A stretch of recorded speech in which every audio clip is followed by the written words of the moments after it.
नमस्कार मेरे प्यारे विद्यार्थियों, आज फिर से आपका हिंदी कक्षा में स्वागत है और मैं आपकी हिंदी अध्यापिका हूँ। और आज हम लोग कुछ आगे बढ़ेंगे और आपका रिमझिम 4 का जैसा सवाल वैसा जवाब पढ़ने जा रहे हैं।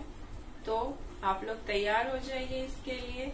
ये बहुत ही रोचक कहानी है और मैं आज आपको ये सुनाने वाली हूँ। यह कहानी अकबर और बीरबल की है। जैसा कि आपने सुना ही होगा, अकबर और बीरबल की बहुत सारी कहानियां, और यह एक कहानी वैसी ही है जो अकबर और बीरबल पर आधारित है। आप सबको जैसे पता है कि अकबर कौन था। अकबर हमारे हिंदुस्तान के बादशाह थे, और बादशाह का अर्थ क्या होता है? राजा। हाँ, इसका मतलब क्या है? अकबर हिंदुस्तान के राजा थे और जिसे हम लोग बादशाह अकबर भी कहते हैं। और उनके दरबार में बहुत सारे मंत्री थे, जिसमें एक प्रसिद्ध मंत्री कौन था? बीरबल। बहुत अच्छे, बीरबल था और वो बहुत ही बुद्धिमान था और उसकी बुद्धिमानी के आगे किसी की नहीं चलती थी।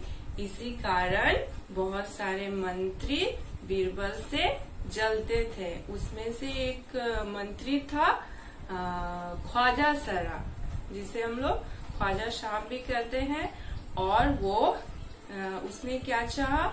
उसने बीरबल को हिंदुस्तान से भगाने का प्रयास किया, उसे हिंदुस्तान से निकलवाना चाहा, लेकिन ऐसा कुछ नहीं हुआ।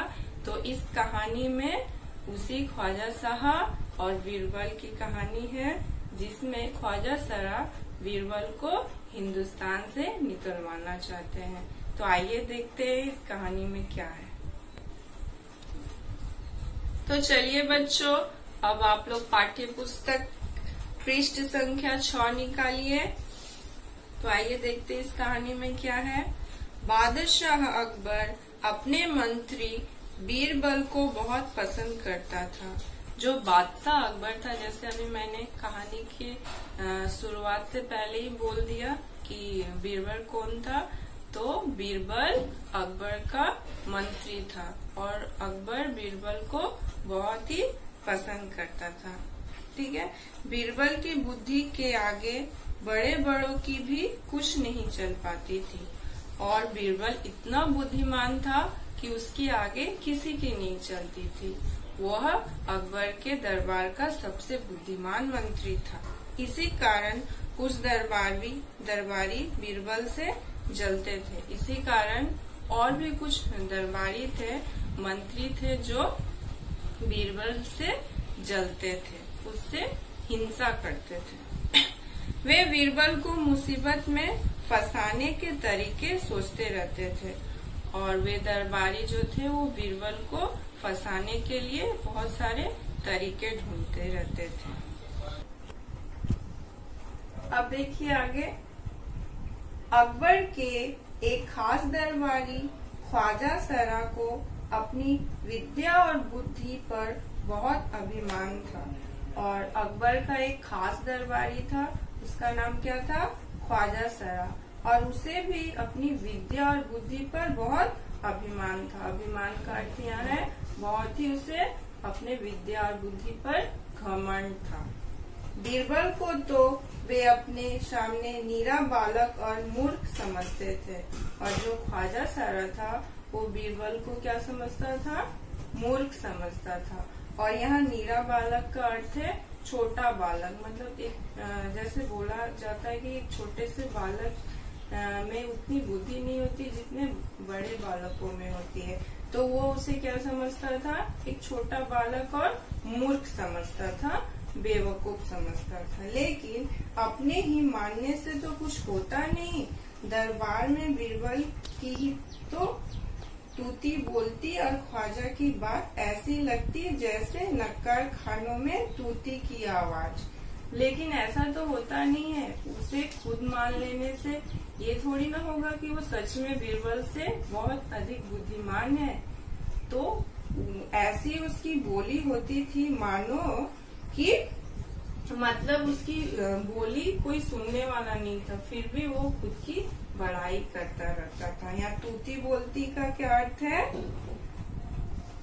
उसकी बोली को कोई नहीं सुनता था।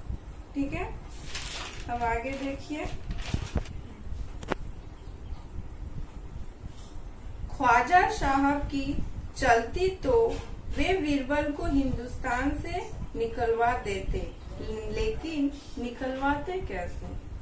अगर उसकी चलती मतलब उसके बस में होता ख्वाजा साहब के, तो वो क्या करते? बीरबल को हिंदुस्तान से ही निकलवा देते, लेकिन ऐसे कैसे होता?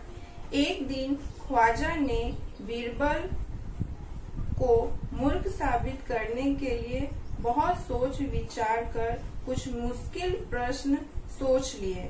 उन्हें विश्वास था कि बादशाह के उन प्रश्नों को सुनकर बीरबल के छक्के छूट जाएंगे और वो लाख कोशिश करके भी संतोषजनक उत्तर नहीं दे पाएगा।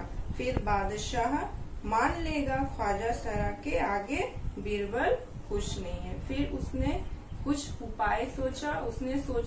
ख्वाजा सरा ने सोचा कि वो कुछ ऐसे प्रश्न बनाएंगे जिसका उत्तर बीरबल नहीं दे सकता, और बादशाह अकबर मान जाएंगे कि बीरबल कुछ नहीं जानता। वो इन प्रश्नों के उत्तर ना देकर उस बादशाह अकबर के सामने वो क्या हो जाएगा? मूर्ख साबित हो जाएगा। ये सारे उपाय उसने सोचा। किसने सोचा? ख्वाजा शाह ने।